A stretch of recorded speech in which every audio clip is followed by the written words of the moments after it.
Gimana kabarnya Bapak Arif dan Pak Zainal? Alhamdulillah baik. Alhamdulillah. Sehat ya, puasa hari keberapa ini? H-3 katanya, H-3 Lebaran gitu. Terima kasih sudah datang, sudah hadir di tengah-tengah Sobat Basnas sekalian. Sebelum kita bincang-bincang lebih detail perihal kegiatan-kegiatan sosial dan juga perihal Basnas itu sendiri, sebagaimana tema yang diusung pada kali ini, kita ingin tahu, Bapak ingin mendengar cerita perihal kegiatan sosial, khususnya yang Bapak Arif Kirdiat pimpin dan juga perihal Basnas, bagaimana perkembangan Basnas itu sendiri. Dipersilahkan kepada Bapak Arif. Silakan.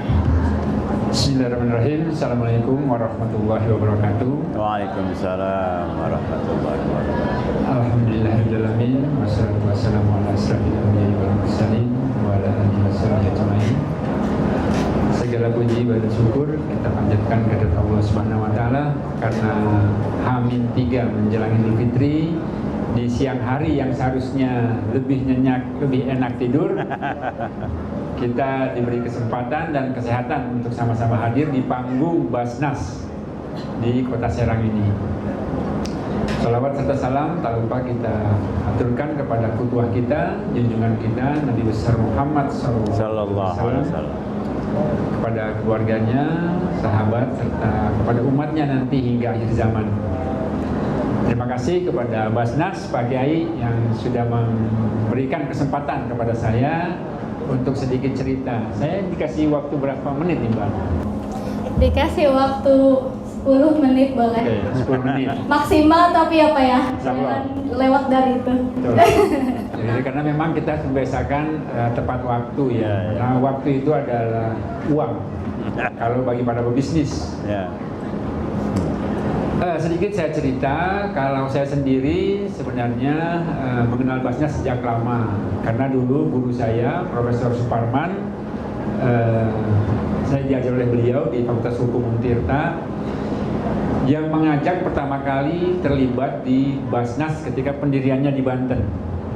Namun karena waktu itu tahun awal 2000-an, saya dan teman-teman sudah memiliki lembaga sosial sendiri, yaitu Harfa Pak Kiai.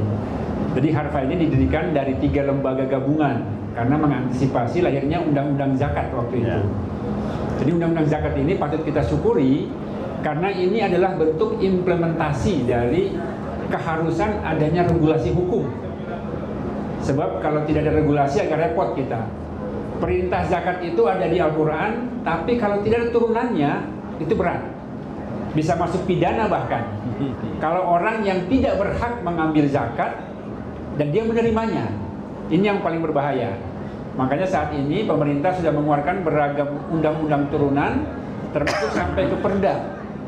Ini saya sedikit cerita flashback ke belakang, bagaimana pentingnya sebuah undang-undang, sebuah regulasi agar tidak salah langkah.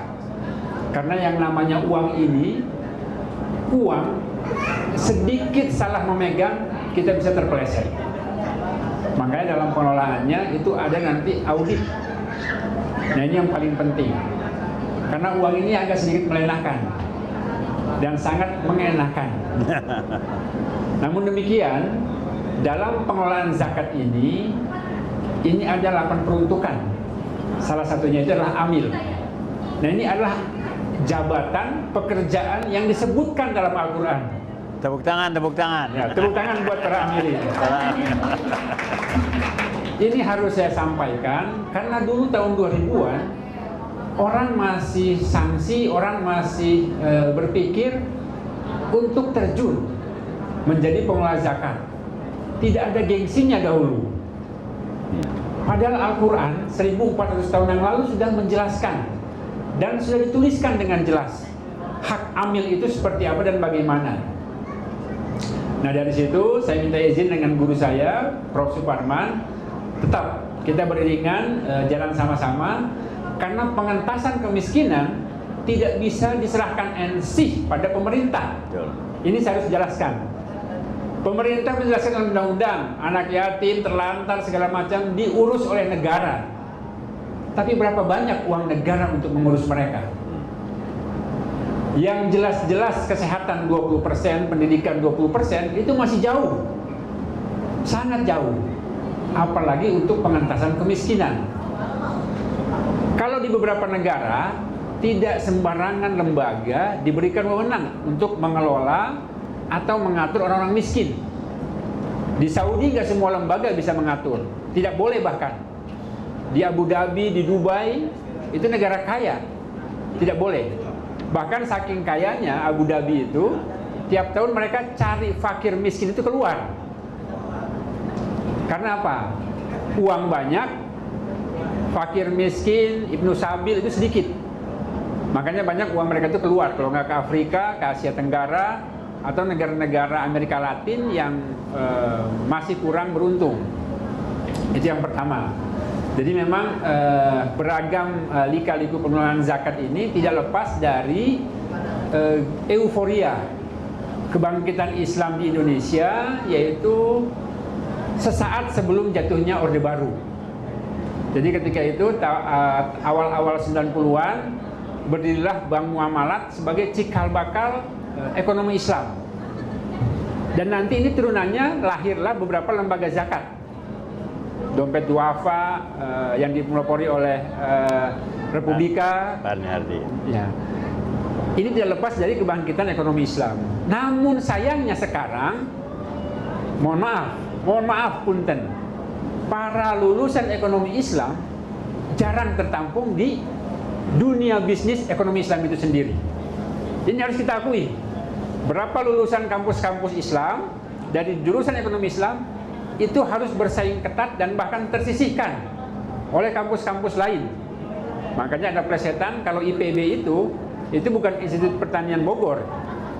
Tapi apa itu? Ini agak nyeleneh soalnya. Institut Perbankan Bogor. Karena lulusan mereka itu 80% masuk di perbankan, termasuk bank syariah.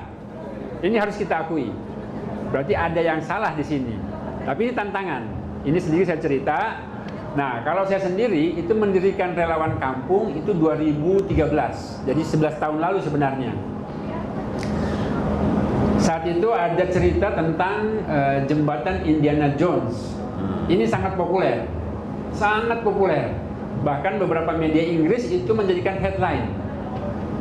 Dan lagi-lagi lokusnya, tempatnya itu ada di Banten. Ada di Lebak. Sangat luar biasa berarti Banten ini. Banten ini luar biasa. Sejak zaman Kesultanan dulu sudah luar biasa. Nah, 2013 itu sampai Presiden SBY memerintahkan Krakatau Steel untuk memperbaiki jembatan tersebut. Tapi ternyata perjalanan sebenarnya baru dimulai. Beberapa teman-teman dari luar negeri kontak lewat email, lewat handphone, menanyakan apa betul di Banten ada jembatan ini. Itu sangat viral. Kalau kita cek di Google sekarang itu masih ada foto-fotonya anak-anak bergelantungan. Itu cikal bakal ketika kita membuat relawan kampung. Saat itu salah satu teman saya, beliau menteri di Singapura, beliau tanya, berapa banyak uang yang harus dibutuhkan untuk membuat sebuah jembatan gantung ini? Saya bilang, saya bukan orang sipil, saya orang hukum. You carilah katanya. Saya cari-cari segala macam. Saya ingat waktu itu Sawarna. Karena saya orang pariwisata, saya aktif di pariwisata. Saya ingat ada jembatan gantung Sawarna dari tempat parkir mobil sebelum ke pantai. Malam itu saya ke sana. Saya cari siapa dulu yang bikin jembatan ini. Akhirnya mereka bilang, Pak, ini mah gotong royong. Saya foto, kita gambar sketsa. Karena besok pagi jam 8 saya ditunggu di Singapura untuk membicarakan jembatan ini. Masya Allah, boleh beri tepuk tangan yang meriah perjuangannya. Nah, malam itu mereka bilang, Pak, anggaran sekitar 50 juta. Saya bawa ke Singapura besok pagi. Saya kejar flight pertama jam 5 subuh, berangkat jam 8 sampai di Singapura. Kita ngobrol, ngopi tempat di kafe Polikarpus menghabisi Munir. Jadi memang ada sejarah-sejarahnya. Nah, kata teman saya waktu itu, mana yang punya gambar, mana yang punya konsep. Saya lihatin konsep saya seperti ini begini. Saat itu dia keluarkan uang cash, pakai rupiah, dibawa balik. saya cari uang di sini. Nangis saya. Seorang menteri Singapura, bukan Indonesia. Dia bilang, "You balik." Saya terima uang itu, saya pulang. Lantas saya sampai di ujung kulon, karena waktu itu jembatan Indiana Jones itu sudah di cover oleh KS. Tiba-tiba ada orang dari Jogja. Mas Arif, saya lihat di Facebook Anda sering foto-foto di jembatan. Oh, saya bilang itu jembatan Baduy. Beda. Karena Baduy itu di gazebo ada jembatan gantung panjang dari bambu. Saya bilang, Anda sudah nonton tayangan Indonesiaku? Saya bilang, saya jarang nonton TV, jujur saja. Dan saya jarang di rumah. Kata beliau, betul Pak Kiai. Jadi beliau bilang, tadi pagi ada tayangan Indonesiaku menceritakan tentang Cibaliung. Tempatnya itu bersebelahan dengan tambang emas. Jadi Cibaliung itu punya tambang emas. Beliau bilang, Mas Arif tolong lihat, cek segala macam, saya yang tanggung pembiayaannya. Orang ini orang Solo, tinggal di Jogja, beliau bos tekstil. Wah, saya bilang, kok orang luar semua? Nah, hari itu saya survei, saya bilang Pandeglang deket lah, 1 jam bolak-balik saya bisa sampai. Ternyata Pandeglangnya bukan di Pandeglang kota, Cibaliung. Di BJKJD kalau bahasa kitanya, belajar kajerodai. Nah itu, kajerodai. Mobil saya waktu itu nggak bisa masuk. Akhirnya kita naik ojek pun akhirnya digotong oleh warga pakai bambu sampai ke titik jembatan. Selesai kita survei, saya pulang, sudah ada calon donatur 2 orang. Karena waktu itu saya bawa gambaran tentang jembatan ke Harfa, they have no money, tidak punya uang lah. Saya paham. Karena lembaga zakat sampai saat ini pun untuk mengalokasikan dana-dana khusus pembangunan infrastruktur itu masih sangat susah. Itu harus terbagi dengan dana beasiswa, dana pemberdayaan, dan dana-dana lain. Itu harus kita pahami. Kalau seandainya pembayar zakat hari ini sama ramainya dengan yang datang di mall hari ini, selesai kemiskinan kita. Masya Allah. Tepuk tangan dong, tepuk tangan. Itu kalau ramainya pembayar zakat hari ini. Tapi kenyataannya booth zakat di mall itu sekilas aja orang lewat. Ini tantangan sebenarnya buat para amilin, bagaimana menggait orang yang punya uang, orang yang banyak uang, gak usah zakat, infak sedekah saja. Karena zakat sudah ada peruntukannya, tapi infak sedekah ini luas. Betul. Ini yang harus kita gedor. Nah, saya kembali ke jembatan. 2 donatur sudah siap, tiba-tiba Merapi meletus di Jogja. Yang awalnya donatur mau bikin jembatan, mereka bilang, Pak Arif, mohon maaf, saudara saya banyak yang korban, saya nggak jadi bikin jembatan. Oke, nggak jadi, tapi yang Singapura jalan terus. Alhamdulillah 3 bulan fundraising beliau. Saat peresmian itu saya undang Haji Mbai waktu itu, karena beliau juga saya anggap guru saya, sahabat saya. Saya lihat Pak Haji, lihat, saya bilang. Waktu itu kita bawa tim dokter. Haji Mbai bilang, Rif, ini dokter dari mana? Saya bilang, Pak Haji, orang mau berobat susah di sana. Waktu itu kita bawa para dokter dari tim Oikumene. Oikumene ini kumpulan gereja. Karena teman-teman saya dokter muslim itu pasti pada sibuk kuliah semuanya. Akhirnya saya bawa teman-teman dokter non-muslim, kata Haji Mbai, udah jalan aja, tenang naon. Nanti saya yang tanggung jawab. Artinya apa? Peluang untuk berkontribusi ke daerah sangat luas, dan juga kita butuh orang-orang muda untuk masuk ke kampung-kampung. Karena hari itu 2013, 1 kilo mangga dihargai 800 perak. 1 kilo manggis 50 perak. Saya bilang gak ada harganya ini barang. Karena begitu sulitnya infrastruktur. Tapi pendidikan mereka rendah. 1 kecamatan di Cimanggu, saya tanya, kepala desa sarjana, lain Pak, kami mah SD doang. Kepala desa SD, cari na iya, sarjana meureun. Lain Pak, kami SMP, SMA kesetaraan cenah. Artinya apa? Di kampung-kampung itu pendidikan rendah. Nah, makanya kita apresiasi ketika Basnas meluncurkan 1 sarjana 1 keluarga Pak. Boleh beri tepuk tangan yang meriah untuk Basnas. SKSS, 1 Ya, keluarga, 1 sarjana. 1 keluarga 1 sarjana. Ini harus kita apresiasi. Karena saya ketika mendapatkan beasiswa ke Singapura itu tidak pakai uang sendiri, tapi beasiswa. Jadi alhamdulillah ketika beasiswa itu, itulah yang menjadikan pelecut bahwa memang ketika sudah jadi nanti teman-teman jangan malu balik kampung.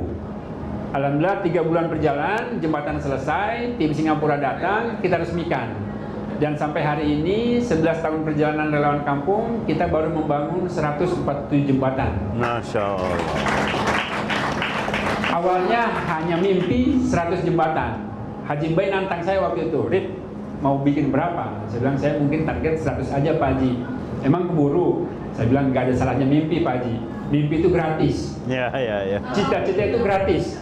Gantungkan cita-citamu setinggi langit. Kalau dikabulkan, alhamdulillah.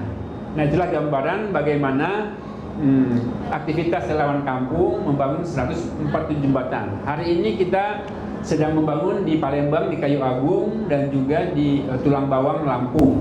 Berarti tidak hanya di Banten ya kegiatan sosialnya? Alhamdulillah merata dari perbatasan Malaysia, Kalimantan, di Timor, di Rincal, Pulau Komodo.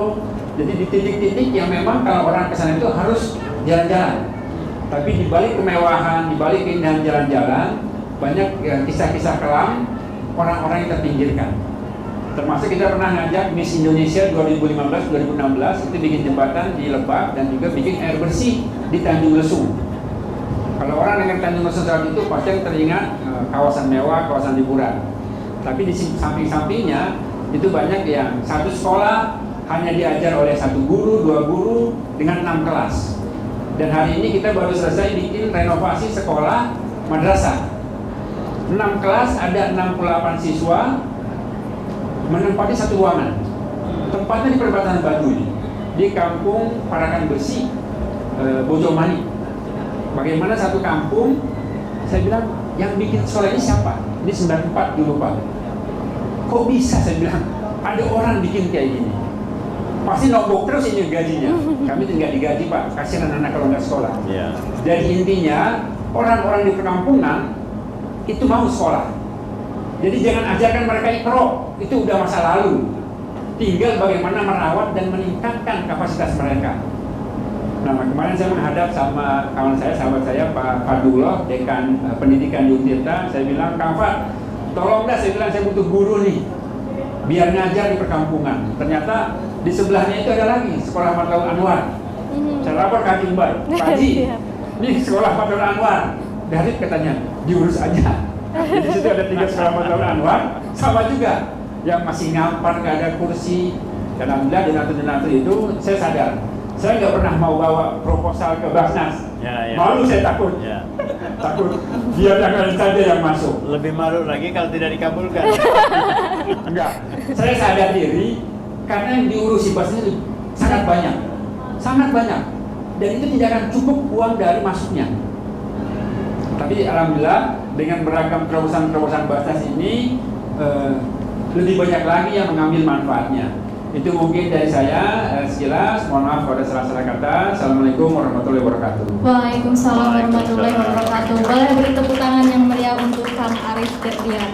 Sangat luar biasa ya kisahnya, semoga menginspirasi Sobat Basnas sekalian agar bisa berpartisipasi juga dalam kegiatan-kegiatan sosial. Amin ya rabbal alamin. Baik, tadi Kang Arif sudah bercerita perihal perjalanannya, bagaimana mendirikan relawan kampung dan juga mendirikan jembatan tidak hanya di Banten tetapi di Indonesia ya Kang Arif ya. Jadi intinya dari Banten untuk negeri gitu Kang Arif ya. Gitu. Perlu diketahui juga Sobat Basnas sekalian, Kang Arif ini merupakan selain founder relawan kampung, beliau juga merupakan wakil ketua masyarakat ekonomi syariah Banten. Betul ya Kang Arif ya? Boleh beri tepuk tangan yang meriah. Jadi memang kiprahnya di dunia sosial dan ekonomi sepertinya ya Kang Arif. Baik, tadi Kang Arif sudah bercerita, sekarang kita ingin mendengarkan cerita juga dari Bapak kita, dari Kiai Haji Zainal Abidin. Disilahkan Bapak untuk bercerita perihal Basnas dan juga perkembangannya di Banten.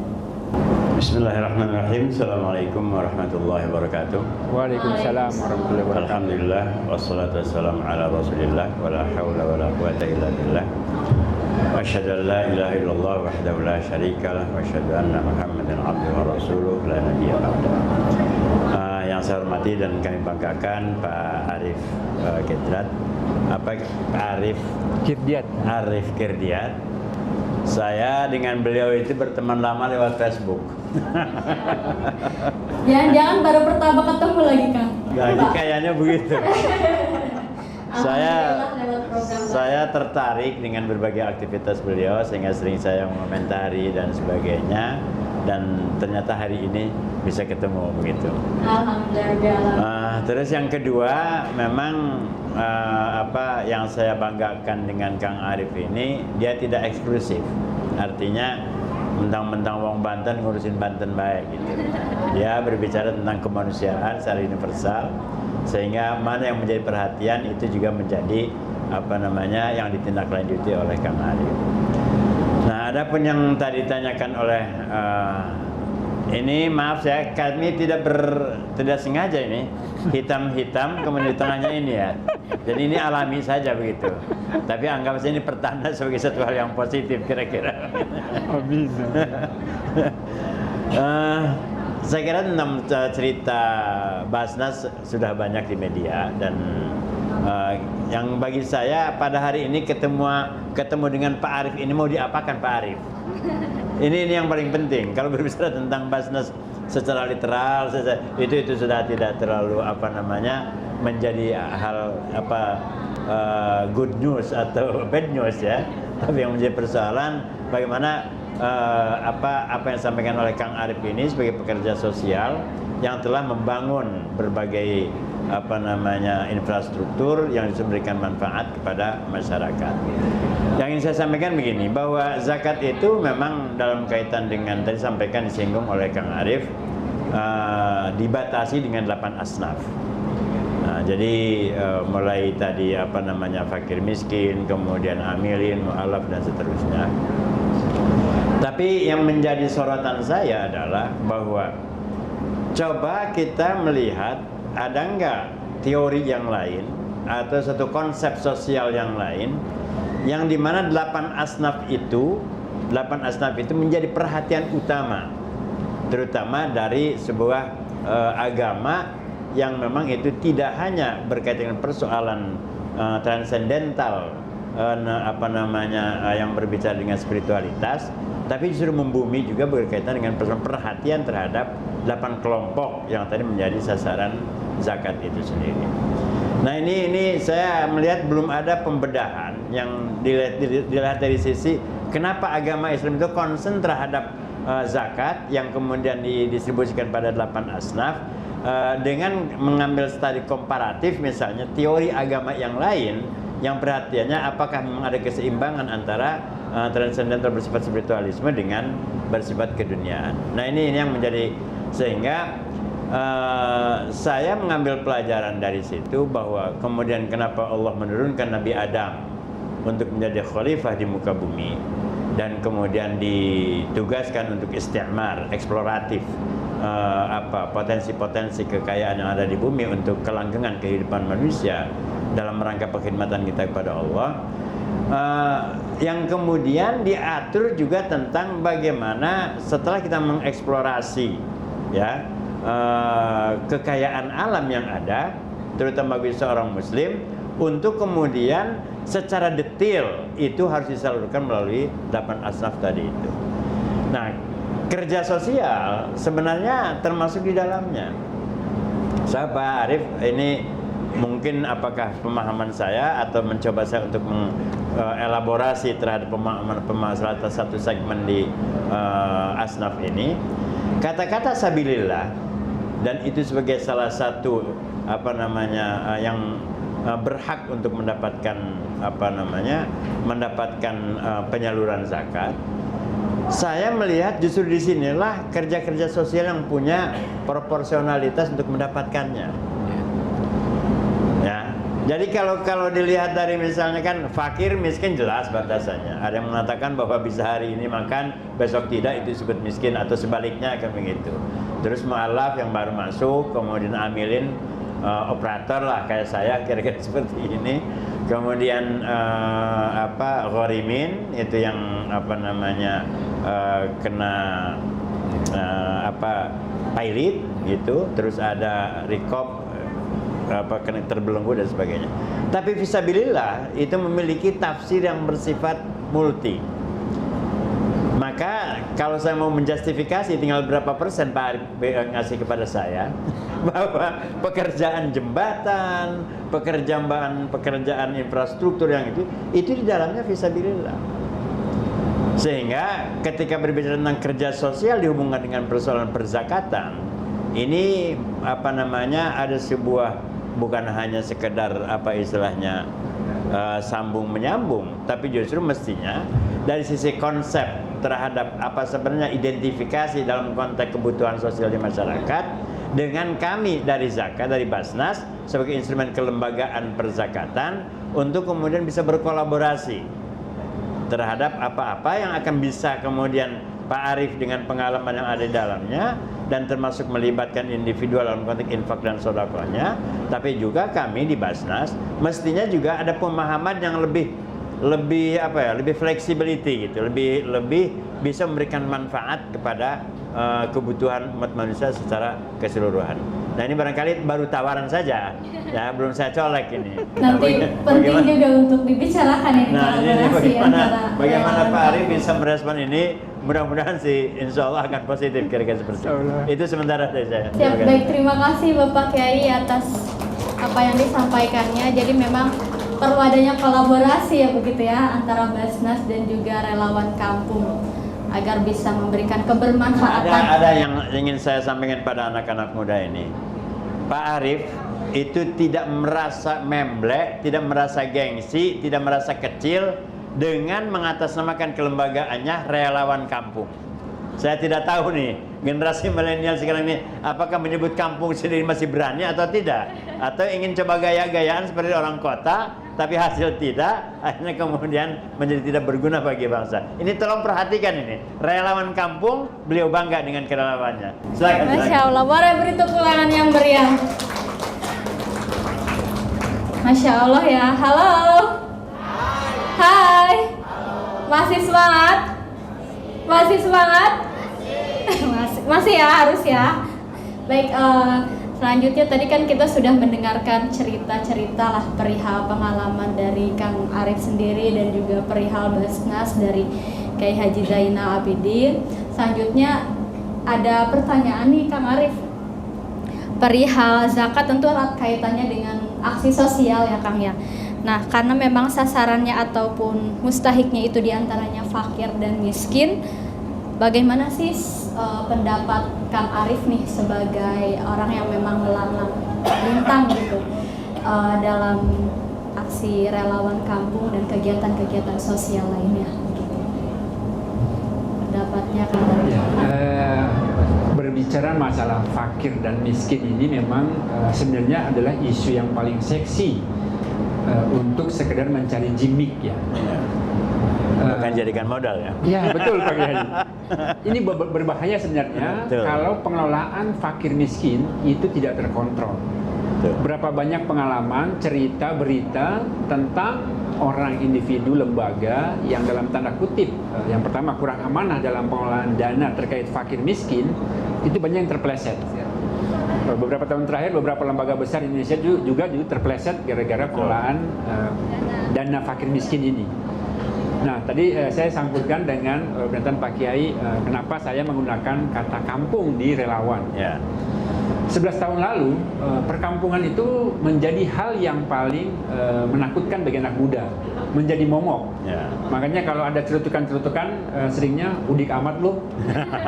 Udik itu kan kampung atau dasar kampungan. Iya, dasar kampungan gitu. Emang apa salahnya orang kampung? Apa salahnya orang udik? Kalau kita baca sejarah, gerakan komunis di Indonesia itu menggunakan gerakan desa mengepung kota. Mereka kuasai desa, baru masuk mengambil kekuasaan di kota. Kalau kita tidak hati-hati, orang-orang perkampungan inilah orang-orang yang mudah diperalat. Sudah miskin, pendidikan kurang, kesehatan tidak ada, mereka pasrah. Makanya tidak heran kalau serangan fajar politik itu paling gampang di perkampungan. Tidak salah. Kefakiran mendekati kekafiran, iya betul. Berapa banyak cerita yang tentang masuk agama sini, masuk agama sana, nggak usah jauh-jauh, dikasih mie instan, dikasih telur sekilo, pindah agamanya. Pindah. Karena apa? Fakir miskin, kalau tidak dikelola, ini sangat berbahaya. Kita harus akui orang-orang di perkampungan kita yang setiap Senin pagi naik bis murni dari Pandeglang Selatan, dari rel kereta Rangkas ke Jakarta, itu penuh orang-orang yang berpendidikan rendah, hanya mengais sedikit rezeki di kota, nggak banyak. Makanya kata Helmi Yahya, orang miskin kalau tidak didampingi akan miskin terus. Jadi komoditas. Makanya saya ingat dulu Prof. Suparman cerita, zaman BLT didata tuh orang kampung, nggak mau. Oh, kami mah miskin cina, nggak miskin kami mah, masih bisa hidup, makan, iya. Oke, sama kepala desa nggak didata. Tiba-tiba turun bantuan dari pemerintah. Kunaon kami tidak dapat cina. Kan kemarin nggak mau dibilang miskin, giliran dapat bantuan baru ngaku-ngaku miskin. Nah ini mentality kita, mental jangan malu untuk fight, jangan malu meninggalkan masa lalu yang miskin. Kita harus malu pada keadaan kalau miskin terus. Gimana mau naik haji? Haji butuh uang. Gimana mau bayar zakat? Zakat butuh uang. Kalau kita tidak struggle, tidak bisa merubah. Makanya teman-teman, bagi yang sudah sukses pulang kampung, bangun kampung. Sekarang anggaran dana desa besar. Satu desa dapat 2 miliar, 3 miliar, 5 miliar sesuai dengan luas wilayah dan jumlah penduduk. Tapi kalau nggak ada orang yang berpendidikan mengelola itu, berapa banyak orang-orang kepala desa yang terpeleset.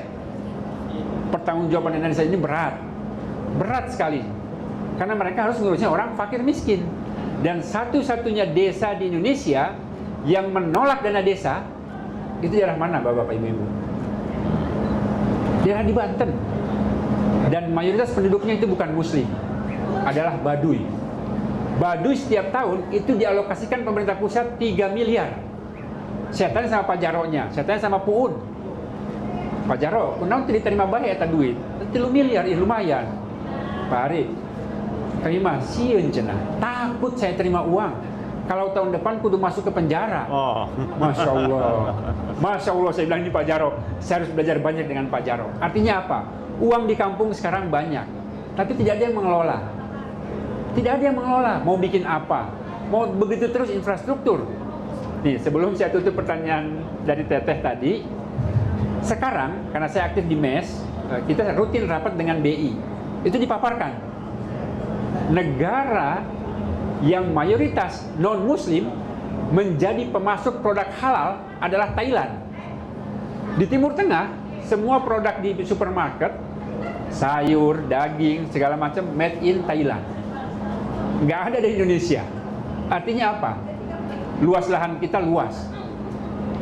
Yang tinggal nanam tongkat tumbuh pohon-pohonan.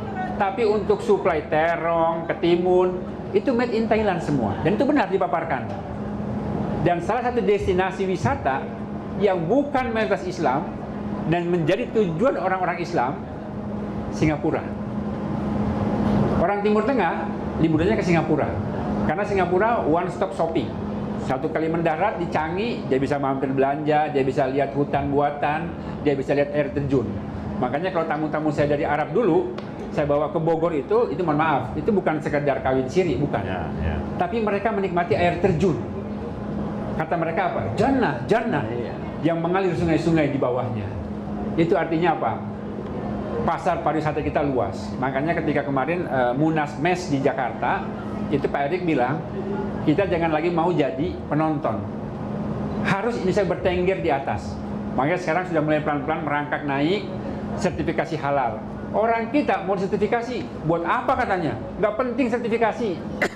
Jangan salah. Produk makanan yang mau masuk ke Australia, mau masuk ke Hong Kong, dilihat dulu mana sertifikasi halalnya. Mereka bukan muslim, tapi mereka memprotek.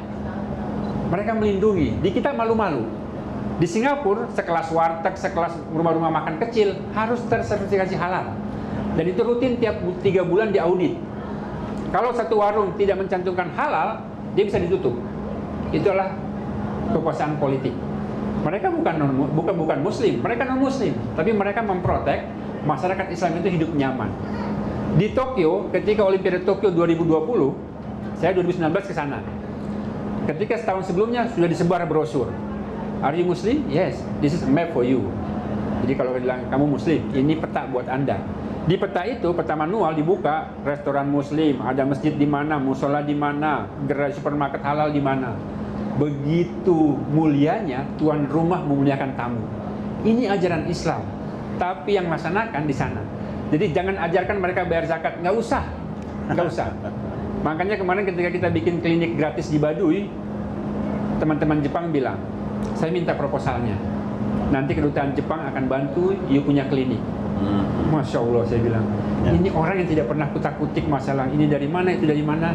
Aktivitas Anda apa, bisa mempertanggungjawabkan, silahkan. Nanti mereka akan support. Jadi seperti itu gambaran bagaimana negara kita jika dikelola itu sangat-sangat dahsyat. Kita punya minyak di atas, punya minyak di bawah. Minyak di atas kelapa sawit, minyak di bawah minyak bumi. Thailand they have no oil. Tidak punya minyak Thailand itu, tidak punya kilang minyak. Tapi mereka GDP-nya, pendapatannya itu besar dari pertanian. Makanya teman-teman harus cerewet. Dalam arti apa? Lulus SMA di Thailand gak usah pusing. Gak punya uang kami, gak bisa sekolah, gak bisa kuliah. Jangan takut. Perbankan di Thailand menjamin Anda untuk kuliah. Saya tanya dari mana uangnya? Cukup bawa KTP, dapat pinjaman, loan. Kalau dia kurang cerdas, nggak dapat beasiswa, dapat pinjaman bank. Saya bilang bank nggak khawatir kalau dia kabur. Oh tidak, dia warga negara kami. Semua KTP mereka punya chip di mana mereka berada, ketahuan. Tapi apa? Ketika ada trust, ada kepercayaan antara warga dengan pemerintah, selesai semuanya. Nah ini harus kita boleh dorong. beri tepuk tangan yang meriah. Banyak yang memang cerita-cerita, bukan cerita fakta ya, fakta perihal bagaimana negara-negara yang memang bukan mayoritas muslim tapi mampu memberikan support untuk umat muslim bahkan di seluruh dunia gitu. Nah, perihal zakat sendiri, terima kasih Kang Arif atas apa yang disampaikan. Kita kembali lagi ke Kiai Haji Zainal. Kiai, perihal program Basnas tentu kita mengetahui banyak sekali program-program positif. Tadi sudah disampaikan salah satunya oleh Kang Arif perihal dan juga Pak Kiai juga perihal satu sarjana, satu keluarga. Nah, ada tidak sih terobosan ataupun inovasi dan juga program baru dari Basnas sendiri yang memang berkaitan erat dengan kegiatan-kegiatan sosial khususnya di Banten gitu. Okay. Terima kasih. Memang ini jujur saja Kang Arif bahwa pemahaman kita tentang zakat juga masih konvensional. Belum ada terobosan-terobosan yang memang memberikan satu dampak yang multi efek terhadap pengentasan kemiskinan itu sendiri. Nah, sejauh ini memang kita dari sisi program itu ada 8 asnaf tadi itu kita rumuskan dalam 5 program, yaitu pendidikan, ekonomi, kemudian kemanusiaan, kemudian pendidikan, kesehatan, ekonomi, kemanusiaan, dan advokasi atau dakwah. Nah ini rumusan ini sebenarnya apakah dianggap cukup? Ya belum tentu juga. Tapi setidaknya paling tidak bagi kami ini untuk menjadikan semacam batasan-batasan program yang harus kami memang prioritaskan. Nah, tapi ada yang sangat menarik begini Pak Arif tadi telah sampaikan tentang kenapa orang miskin kok merasa enjoy. Ya. Ini satu fenomena yang justru kadang-kadang ini berbagai dimensi yang mempengaruhinya. Pertama bisa kejiwaan dari orang-orang miskin itu sendiri. Yang kedua, maaf juga bisa eksploitasi dari orang-orang dalam tanda petik kerja sosial. Ini pun kita dulunya kerja sosial yang justru enjoy untuk mendapatkan kondisi masyarakat sebagai lahan usaha mereka. Itu bisa jadi gitu. Nah, sehingga kemudian ketika berbicara tentang program, kalau yang bersifat bantuan tunai BLT, bantuan ya tunai ya. Itu spend of money itu hampir nyaris hanya untuk memberikan solusi pada saat yang detik-detik itu saja. Tidak berkelanjutan ya Kiai. Tidak berkelanjutan. Nah, maka oleh karena itu sebenarnya di kami itu di samping yang bersifat direct langsung terhadap persoalan kebutuhan yang pada saat itu kita juga mengonsen tentang beberapa yang berkaitan dengan persoalan pemberdayaan. Sekalipun mungkin pemberdayaan ini karena keterbatasan kapital, modal dan sebagainya masih itu. Satu contoh misalnya tadi kalau berbicara SKSS itu Pak Arief konsepnya bahwa mereka yang miskin, yang fakir miskin kita identifikasi, kemudian ada syarat-syarat yang dianggap memang cukup bagus, yang pada akhirnya mereka terima, kami terima dengan beasiswa penuh sampai akhir. Dan setelah itu mereka punya komitmen terhadap kepada tagline yang kami bangun, yaitu bagaimana menciptakan mustahik menjadi muzaki. Nah, sehingga ada dampak yang walaupun tidak langsung, tapi ini ada satu harapan ke depan bahwa persoalan-persoalan mindset tentang persoalan perzakatan itu menjadi bisa berubah. Begitu juga misalnya ada yang disebut dengan Z-Chicken, jadi zakat goreng ayam, senama gitu. Nah ini karena memang tren pasar. Kadang-kadang juga kita harus mempertimbangkan dengan adanya McD, adanya KFC segala macamnya, termasuk apa yang istilah Arab itu. Nah kemudian ada kita disebut dengan Z-Chicken. Ada juga yang kemudian Z-Mart. Gitu. Tapi dari keseluruhan karena keterbatasan modal itu tidak menjadi lebih signifikan karena lebih hanya kalau istilah Pelma lebih kepada memadamkan rasa panasnya tapi tidak menghilangkan penyakit yang substansinya gitu. Nah, kaitan dengan ini barangkali perlu juga difikirkan Kang Arief sebagai NGO dalam kaitan dengan ini bagaimana menghilangkan rasa keenjoyan seorang miskin dengan kemiskinannya. Ini saya kira perlu ada macam tindakan-tindakan apakah yang bersifat psikologis, yang pendekatan psikologis atau pendekatan-pendekatan dari para ulama dan sebagainya. Sebab jujur saja, justru tadi itu dikasih kerja tidak mau. Orang-orang miskin dikasih kerja itu tidak mau. Tapi karena Kang Daden yang biasa membantu untuk mengetuk langit, membantu untuk itu merasa hanya ya nanti besok juga ada Kang Aden kok ke sini. Besok juga ada Kang Arief kok ke sini. Besok. Nah, ini saya tidak tahu apa sih yang kemudian menyebabkan kok kita merasa enjoy dengan kemiskinan. Nah, harapan saya entah berbicara studi, penelitian, entah berbicara mungkin tindakan-tindakan psikologis sosial dalam kaitan dengan merubah mindset tadi. Nah, bagaimana kita itu coba bicarakan gitu sehingga ada kepercayaan diri dengan kekuatan ekonomi yang minimal tapi saya bisa bangkit. Nah kalau itu kemudian sudah muncul di masyarakat, Basnas dengan segala keterbatasannya kita lebih kemudian mendorong untuk bagaimana kreativitas dengan kapital yang minim tapi ada semangat yang tinggi dibanding dengan mendistribusikan yang bersifat spend of money yang itu hampir tidak memberikan solusi dalam konteks kemiskinan itu. Nah ini tolong menjadi PR ini. Saya sangat menunggu. Ya, saya sangat menunggu nanti bagaimana Pak. Saya kira bisa menangkap ya. Artinya maksud saya begini.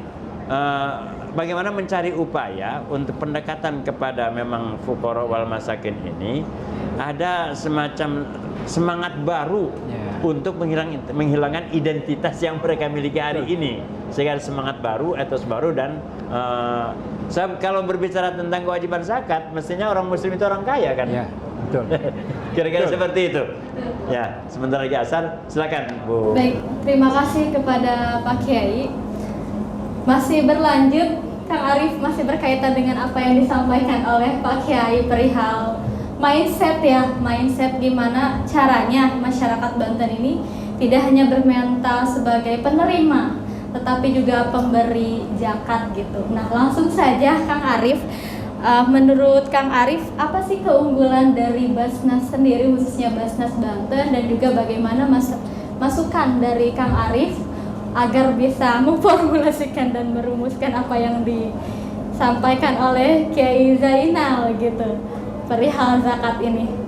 Disilahkan Kang Arief. Kalau saya pribadi melihat Basnas dalam kacamata saya, ini adalah lembaga yang super power dalam pengelolaan zakat, infak, sedekah. Ini dulu kekuatannya, strongernya itu, Basnas adalah kekuatan yang paling formal, paling diakui oleh negara. Tidak ada alasan tidak melakukan sesuatu. Beda dengan lembaga-lembaga lain kayak Dompet Duafa, Harfa, segala macam itu lembaga swasta. Tapi kalau Basnas, ketika Basnas mengeluarkan suatu kebijakan, mengeluarkan satu program, ini akan menjadi role model. Ini akan diikuti. Ketika Basnas bilang A, semua akan A ke bawah. Basnas mengeluarkan program B, semua akan B ke bawah. Artinya apa? Ketika kekuasaan sudah di tangan, jadi ibaratnya Basnas ini setingkat menteri sebenarnya. Setingkat menteri, punya anggaran sendiri, punya infrastruktur ke bawah sendiri, sampai ke kecamatan. Dilantik oleh presiden. Ya. Dilantik oleh presiden. Ini dahsyat saya bilang ini. Makanya ini kekuatannya. Ketika kita sudah sadar punya kekuatan, tinggal mau meluncurkan program apa. Program apa? Memang ketika meluncurkan sebuah program pasti banyak penolakan, banyak debat segala macam. Tapi itu manusiawi. Namanya kita hidup, kalau tidak ada perbedaan, itu tidak akan berwarna. Kita merasa senang dengan sayur asam karena ada rasa asamnya. Kalau sayur asam itu manis, namanya kolak.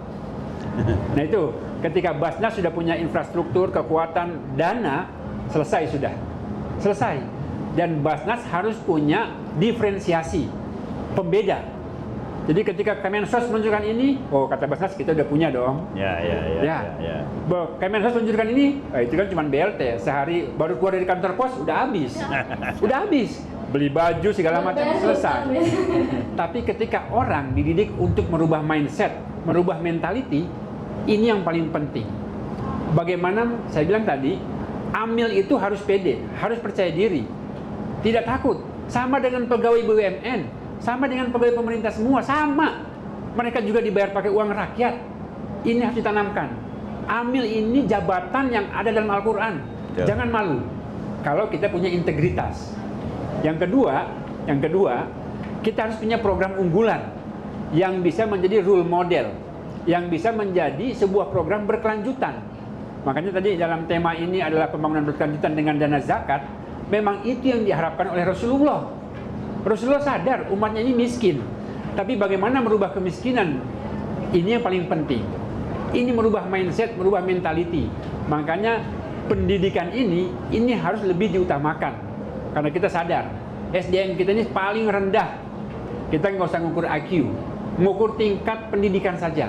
Berapa orang sarjana ada di kampung-kampung, berapa orang lulusan SMA, berapa orang lulusan SMP. Tidak heran sekarang, kalau di perkampungan Banten Selatan sampai Jawa Barat Selatan, mohon maaf, perempuannya itu kalau nggak ke Jakarta, ke Arab, ke Malaysia. Ini saling sedih. Nah ini harus dirubah oleh Basnas. Mudah-mudahan Basnas bisa merubah dan punya program unggulan. Saya sedikit cerita sebagai penutup. Saya berapa kali di Singapura, uang sedekah saya dilempar. Saya orang yang paling gak tegaan. Lihat anak kecil umur 8-9 tahun, dia jualan ketimun, jualan bawang di Bugis Street. Bugis Street ini kawasan yang paling ramai. Dia buka, anak kecil, dia jualan. Saya bilang, saya hidup nggak mungkin masak di Singapura, tinggal beli makan aja. Saya bilang, I give you money. Dia bilang, what for? Buat apa? Ya, for you lah. Oke, terimalah. Dia lempar ke saya. Artinya apa? Saya salah. Saya mengira anak ini patut dikasihani dengan dikasih uang. Padahal tidak. Di kita enjoy itu. Di kita enjoy. Mohon maaf. Nanti saya cerita ya selanjutnya. Dan ketika itu saya bilang, oke, sorry. I'm so sorry. Saya salah menilai Anda. Akhirnya saya bilang, saya beli ini. Saya beli, saya kasih uang. Dia mau, dia tertawa. Thank you katanya. Setelah itu saya kasih ke orang lain lagi. Ini buat Anda aja nih. Nah, begitu cara kita mau memberi. Kita didik mental mereka. Kalau di kita salah. Kita datang ke Banten Lama, sedekah Pak, sedekah. Ayo, mari Pak, sedekah Pak. Astagfirullahaladzim. 2009 saya bawa 40 travel agent Singapura, Malaysia, Thailand. 5 menit sampai Banten Lama, dia bilang, Pak Arif, balik hotel. Tak nyamanlah kami. Macam mana kami mau ziarah? Tarik sana, tarik sini. Selesai katanya. Yang ketiga, mereka minta pulang kenapa? You punya tandas, you punya toilet. Aduh, maaf. Tak bisa kami masuk ke tandas itu. Kebersihan sebagai dari iman, iya slogannya. Tapi kebersihan, bau jengkol di toilet, itu pasti. Nah itu penutup dari saya. Mungkin nanti Basnas bisa merumuskan satu program yang memang harus lain daripada yang lain. Out of the book. harus jadi role model. Kalau bisa Kementerian, Bappenas itu meniru model-model yang ada di Basnas. Jadi ini bisa, insya Allah. Terima kasih. Boleh beri tepuk tangan yang meriah untuk kedua narasumber kita yang sangat luar biasa. Demikianlah bincang-bincang kami, tetapi belum selesai nih Kang Arif dan Pak Kiai. Kita buka sesi pertanyaan dulu untuk sobat Basnas sekalian. Boleh kepada, silakan Bapak.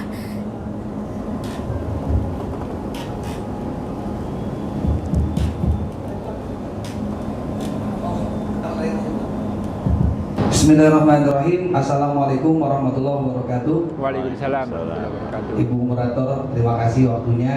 Ini sahabat kami Kang Arif ya. Kami tahu perjuangan beliau dan urusan-urusan perjuangannya tidak mudah ya sampai dengan sekarang. Berkah Pak Kiai, Masya Allah di Basnas ini guru kami juga. Perkenalkan, saya dengan Kang Aden. Kami dari Yayasan Mengetuk Pintu Langit. Kami belajar mengikuti jejak Kang Arif. Hanya mungkin kami masih di Banten-Banten aja, kalau Kang Arif sudah keliling-keliling ke seluruh Indonesia. Kami jumpa kemarin, kami sampaikan ke beliau, saya pengen silaturahmi tadinya sebelum puasa, pengen belajar dan pengen studi banding ya. Dimana alhamdulillah Pak Kiai, kami saat ini masih menjadi lembaga kemanusiaan, tapi kami memposisikan diri sebagai eksekutor. Jadi kami sebagai eksekutor tidak berani mengambil zakat karena ternyata undang-undangnya berat ya kan. Nah yang pertama kami ingin sedikit minta Kang Arif berbagi saat pertama kali ini dibangun relawan kampung ya, seperti apa sih gitu, sampai kepada bisa diaku legal formal dan lain sebagainya dan bisa menerima donasi-donasi. Lalu yang kedua, kami ingin mengikuti jejak Kang Arif. Alhamdulillah sampai dengan hari ini kami berarti masuk tahun ke-20, walaupun dalam kapasitas terbatas kemampuan kami. Yang rutinnya kami di Ramadan, kami punya kegiatan Ramadan berbagi rapek. Alhamdulillah dari 50 paket, 100 paket, terakhir sudah di 1000 sampai 1500 paket. Kami door to door menyerahkan ke kampung-kampung juga gitu, walaupun namanya bukan relawan kampung ya. Kami segmentasi masuk ke Cikoto, ke Kabupaten Serang, Pandeglang, kami main di kampung-kampung juga, langsung door to door. Nah jadi artinya kami ingin mengikuti jejak, mungkin untuk yang bersifat langsung ke masyarakat kami sudah menjalani gitu, tapi kami melihat bahwa yang dilakukan oleh Kang Arif ini bisa lebih bermanfaat untuk masyarakat umum gitu. Kami ingin bisa mungkin juga membantu masyarakat yang tidak terpegang oleh Kang Arif, bisa membantu bangun jembatan juga. Nah dalam 1 tahun 2 tahun terakhir ini kami sudah memulai dengan musola dan masjid 4 tahun terakhir. Setiap tahun alhamdulillah kami 1 sampai 2 musola atau masjid. Terakhir kami di Cianjur kemarin bangunkan masjid di tempat gempa. Nah kami ingin beberapa kali ketemu di masyarakat, Kang Aden ini jembatan belum kesentuh udah 7 tahun.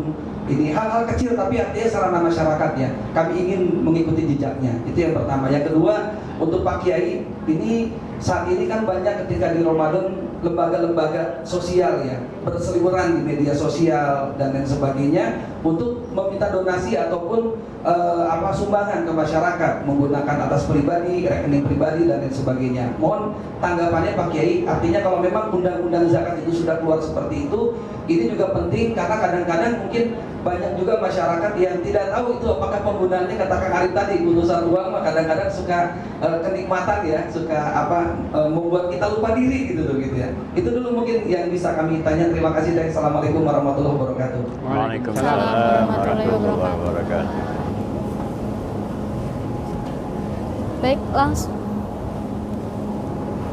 Baik, langsung saja Kang Arif dijawab. Ya, yang pertama Kang Aden ya, dalam beraktivitas memang harus ada legalitas ya. Ini yang selalu saya wanti-wanti, karena legalitas ini penting sebagai dasar berpijak kita. Jadi kalau nggak ada legalitas agak berat. Nah awal-awal saya memulai relawan kampung, memang cari dana ini yang paling berat sekali. Mau pakai dana zakat nggak bisa, karena memang masih banyak debatable. Terus mau menunggu dana infak sedekah juga agak susah. Mau buka kenceng pinggir jalan nggak mungkin, gitu. Jadi memang lebih pendekatan pertemanan dan meyakinkan para donatur. Nah waktu itu saya justru ditawari oleh salah satu retail Indonesia Dan sekarang kerjasama dengan Basnas tahun kemarin, itu Alfamart. Saat itu Alfamart bilang, Kang saya minta jembatan, karena dari jembatan ini paling banyak diminta oleh donatur katanya. Ya udah, jadi karena Alfamart yang minta, 2013-2014 itu kita bikin 25 jembatan dari donasi Alfamart. Nah, ini yang saya bilang langkah kecil tapi berkelanjutan. Selain Alfamart, saya buka sedikit ke sebelah ya. Lembaga sosial non-muslim yang paling kuat di Indonesia ini adalah Buddha Suci. Buddha Suci. Buddha Suci, Pak Haji. Buddha Suci ini markasnya ada di Banten, di PIK, Pantai Indah Kapuk. Dia punya stasiun televisi. Jadi stasiun televisi yang paling bagus peralatannya itu bukan RCTI, bukan TV One, bukan SCTV. Saya sudah semua masukin. Saya dengan SCTV sampai sekarang masih kerjasama untuk jembatan. Jadi tiap tahun itu 2-3 kali meeting di SCTV. Saya tahu peralatan mereka seperti apa. Tapi yang paling hebat adalah milik DAAI TV. Itu adalah turunan dari Buddha Suci. Nah, Buddha Suci itu di lapangan itu bergandengan dengan teman-teman dari Angkatan Darat. Makanya kalau ada operasi katarak dengan rumah sakit DKT ini apa? Mereka mengumpulkan uang selain dari CSR perusahaan-perusahaan besar mereka, mereka juga taruh kenceleng. Makanya kalau bapak-bapak ibu-ibu main ke Mall Karawaci, main ke Serpong, itu ada celengan kecil di depan. Saya tanya dengan direktur Buddha Suci.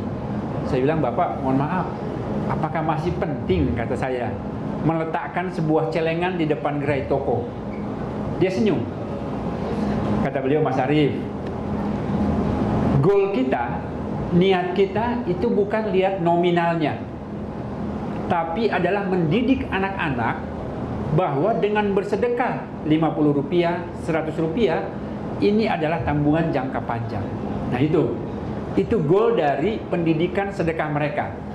Jadi jangan sangsikan kalau teman-teman dari DAAI, teman-teman dari Buddha Suci itu keliling bawa kenceleng. Makanya mereka punya gerakan Sabtu. Sabtu pagi mereka di PIK itu membina ibu-ibu yang sudah tua, diajak senam segala macam. Ini walau bisawab, apakah ada motif-motif lain? Ya. Tapi gerakan-gerakan mereka ini gerakan yang berkepanjangan, berkelanjutan, dan juga terstruktur dari modal celengan-celengan kecil. Saya tahu siapa perusahaan-perusahaan di belakang mereka. Makanya di UPH, Universitas Pelita Harapan, kedokteran mereka itu menerima belasan beasiswa yang dibiayai oleh dana-dana CSR, dan itu dimiliki oleh orang-orang non-muslim. Maka saya bilang gerakan satu keluarga satu sarjana ini gerakan yang sama persis gerakan dengan teman-teman non-muslim seperti itu. Makanya ketika saya ke Papua beberapa waktu lalu, di Papua bandara itu dipenuhi bukan oleh pesawat Garuda, Lion, bukan, tapi dipenuhi oleh pesawat-pesawat misionaris. They have money, mereka punya uang. Makanya kalau salah satu role model yang bisa dilakukan di Basnas yang menjadi bendera itu bisa misalnya menjadi mobile clinic. Satu mobile clinic dia bisa bawa dokter, bawa guru, bawa segala macam yang keliling ke kampung-kampung. Tapi yang terkelihatan adalah bendera Basnasnya. Itu yang dilakukan teman-teman kita non-muslim di Papua. Makanya kalau bapak ibu belanja di Hypermart, mereka tanya di akhir belanja, mau nyumbang nggak ibu? Ini sama. Tapi saya bilang jangan. Ini donasinya masuk ke Papua nanti. Jadi kalau bapak ibu punya kelebihan rezeki apa, masukkan ke Basnas saja. Ya. Kita jelas. Jadi itu gerakan mental, pendidikan berkelanjutan tentang sedekah ini harus dirubah dari sekarang. Jadi cerita tentang dai tadi itu, Buddha Suci, kenapa naruh celengan di depan? Ya seperti itu. Kita tidak melihat nominalnya, Mas Arief, tapi kita melihat goalnya. Pendidikan bahwa anak-anak ini harus menabung, anak-anak ini harus memberi sedekah walau Rp100. Nah ini yang saya tangkap, bahwasanya gerakan-gerakan sosial yang tadi ditanyakan, apakah ada dari non-muslim apa? Ada, dan mereka gencar. Di Baduy kita kejar-kejaran. Makanya alhamdulillah saya dapat amanah lagi baru, itu membidangi para mualaf Baduy. Nah saya sedikit cerita penutup. Saya sekarang cut off bantuan untuk mualaf Baduy, karena saya tahu 5 tahun terakhir tidak ada mualaf baru. Jangan sampai oh ini bantuan buat mualaf semua seremonial. Enggak. Ini membuat mereka cengeng. Ini membuat mereka ketergantungan. Kita punya 13 hektar tanah, saya bilang udah kita fullkan. Kita ajari mereka beternak. Karena ternak kambing bagi mereka adalah hal asing. Baduy itu nggak boleh pelihara hewan berkaki 4. Jadi pertama-tama kita kasih kambing 12 mati semua. Tiap pagi dilepas. Jadi rumput yang masih berembun dimakan kambing, kembung segala macam sakit. Oh, berarti memang ada metode-metode pendekatan lain. Jadi mulai 2 tahun terakhir saya bilang udah di tempat saya namanya Yasmui LBC, Lembah Barokah Ciboleger, itu kita menampung 32 kakak. Ya, dulu yang 20 tahun lalu bapaknya masuk Islam, 15 tahun lalu bapaknya masuk Islam, apa iya masih mau dicap sebagai mualaf? Kan tidak juga. Nah ini yang kita rubah pelan-pelan, pendekatan-pendekatan yang harus memang mentalnya dulu. Udah sekarang anaknya iya ke pesantren kan baik. Iya enggak mau kerja, udah nyawah aja, udah ternak aja. Jadi nggak harus nunggu tiap bulan nanti dapat kiriman beras nggak ya, dapat kiriman ini nggak bisa. Saya bilang ini jadi ketergantungan. Dan teman-teman Jakarta apa? Ini jadi ladang amal yang dipaksakan akhirnya. Akhirnya Kang, ini kan udah ada nggak orang Baduy mualaf lagi? Saya bilang kita jangan memaksakan yang tidak ada. Yang ada nanti mengada-ngada. Jadi itu dari saya mungkin lika-likunya banyak. Tapi kalau tidak kita lakukan dari sekarang akan numpuk semakin lama. Terima kasih. Baik, terima kasih Kang Arif atas jawabannya. Boleh beri tepuk tangan yang meriah? Hai. Halo. Baik, masih semangat ya? Masih. Baik, langsung saja kepada Kiai Zainal untuk menjawab pertanyaan. Memang benar itu bahwa musim Ramadan ini nomor HP baru masuk ke HP saya aja berapa puluh gitu, yang dengan mulai sholawat sampai kepada doa dan sebagainya. Saya kira tidak salah juga mereka kena namanya perbuatan amal baik itu menjadi motivasi, terlepas persoalan teknis ataupun cara yang mereka lakukan. Namun kalau melihat kepada undang-undang sebenarnya Pak Arif, itu Bu Yani sebenarnya yang hafal undang-undang itu pasal 38-40 kalau tidak salah, 38-41 itu berbicara tentang sanksi bagi siapa yang mengumpulkan zakat. Jadi kewenangan pengumpulan zakat itu diberikan pemerintah hanya kepada Basnas atau lembaga amil zakat yang lain yang sudah diberikan otoritas untuk melaksanakan pengumpulan. Nah, sementara dalam konteks fenomena kita di masyarakat, terutama ini Lebaran, Kang Arif, pasti masjid, musola yang kecil apapun itu ada panitia, ada panitia pengumpul zakat, ya, bahkan maknanya infak dan sedekah. Nah, kalau dilihat dari tekstual perundang-undangan yang bisa dilihat nanti dari pasal 38-41, itu salah satu pasal itu menyatakan bahwa barang siapa yang mengumpulkan zakat, infak dan sedekah tanpa ada izin dari instansi berwenang, kira-kira begitulah. Kemudian dia akan kena denda atau ditahan minimal 1 tahun, ya kalau tidak salah, penjara 1 tahun atau denda 50 juta. Nah, kalau ini kemudian diberlakukan, dan undang-undang mestinya kan diberlakukan, tapi kita ingatkan kata Pak Kapolri, dalam hal tertentu perlu ada retroaktif lah, supaya kemudian kita juga tidak membuat kekaget-kagetan. Tapi sebenarnya begini, sosialisasi kita bahwa kepada para masjid dan masjid Majelis itu di bawah Basnas Kabupaten Kota, sementara kita ke Masjid Agung, ke Masjid Raya, itu bagi kami sebenarnya tidak menjadi persoalan, tapi hanya bagaimana bisa melaporkan terhadap apa yang mereka lakukan dalam konteks pengumpulan atau pendistribusian zakat. Nah, dalam konteks kemudian perizinan secara kelembagaan, mereka bisa membentuk namanya unit pengumpul zakat. Nah, pertama itu manfaatnya untuk melihat berapa sih yang beredar zakat di muka bumi Indonesia ini. Yang kedua, kemudian berapa sih pendistribusian yang sudah efektif dalam kaitan memenuhi sasaran.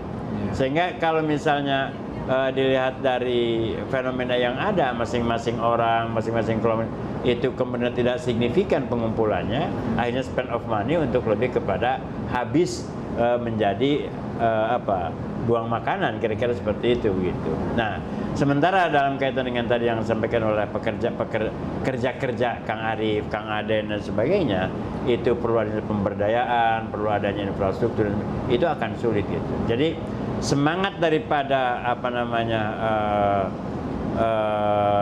regulasi yang ada dalam Basnas itu sebenarnya jangan ditafsirkan seolah-olah merebut kapling para ustadz, para kiai gitu ya. Ini jujur saja masih ada yang protes pada kita bahwa itu seolah-olah merebut kapling gitu. Padahal nggak ada masalah. Saya ketua masjid apa, kemudian bikin panitia, kemudian kirimkan ke Basnas, ini panitia ini untuk diangkat sebagai UPZ. Bahwa kemudian apa yang dikumpulkan dituliskan di tempat masing-masing itu silahkan. Tapi pencatatan dan laporan itu menjadi penting bagi kita. Jadi kami harapkan bahwa ke depan jangan sampai kemudian undang-undang itu sendiri menjadi seolah-olah menjadi menakut-nakuti ataupun kemudian bertentangan dengan, karena ini sebenarnya lebih terlalu lama kita terjebak pada fenomena seperti itu.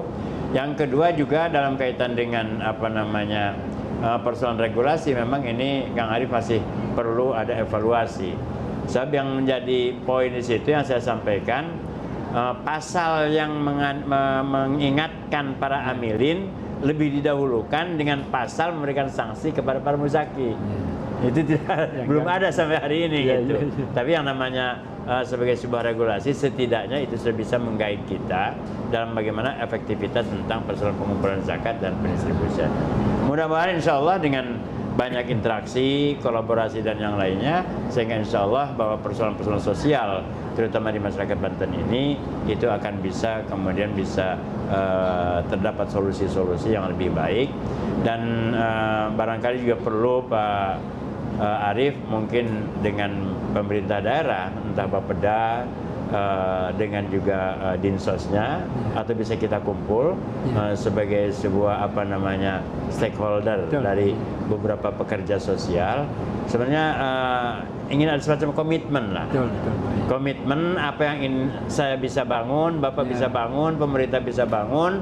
Terus kemudian jangan sampai ini kena tidak adanya sebuah koordinasi yang menjadi baik. Banyak yang menerima zakat, manfaatnya itu hanya lu lagi. Teman Pak Arif, teman saya keluarkan ke dia, dikeluarkan dapat terima juga. Begitu juga misalnya organisasi-organisasi.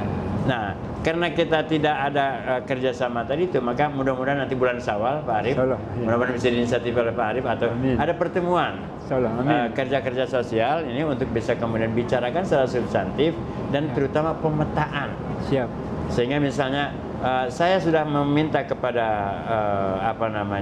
Bapeda, kami ingin ada sebuah kajian sampai di mana sih signifikansi pengaruh zakat yang lakukan oleh Basnas terhadap pengentasan kemiskinan di Provinsi Banten. Nah, termasuk juga nanti spotnya. Sehingga kalau di sini Basnas, ya dinas sosial, di sana Pak Arif, di sana. Nah, kira-kira seperti itu. Demikian, mudah-mudahan ini memberikan manfaat dan terima kasih atas segala perhatian. Ya, boleh beri tepuk tangan yang meriah.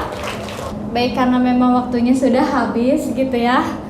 Bagi sobat Basnas yang ingin bertanya perihal seputar zakat, boleh hubungi Basnas dan boleh menghubungi Basnas langsung atau langsung pada Kiai Arif. Mulai hari ini dideklarasikan sudah di Kiai Arif. Nomor telepon mungkin di sana. Untuk sobat Basnas kalau misalkan ingin meminta kontaknya, silakan dicatat. Nomor kontak saya ini terbuka ya. 0812 925 3543. 0812 925 3543. Hanya 11 angka gitu. Udah ya, dicatat ya. Oke, terima kasih. Baik, alhamdulillahirobbilalamin, demikianlah bincang zakat kita, bincang seputar zakat kita pada sore hari ini. Semoga apa yang disampaikan dapat bermanfaat dan juga dapat menjadi motivasi dan diimplementasikan dalam kehidupan sehari-hari. Amin ya rabbal alamin. Boleh beri tepuk tangan yang meriah untuk terakhir kalinya. Ya, saya ucapkan terima kasih kepada Kang Arif dan juga Kiai Zainal atas waktu dan juga kesempatannya. Dan juga Sobat Basnas sekalian yang masih standby di sore hari ini sambil menunggu bedug Ramadan.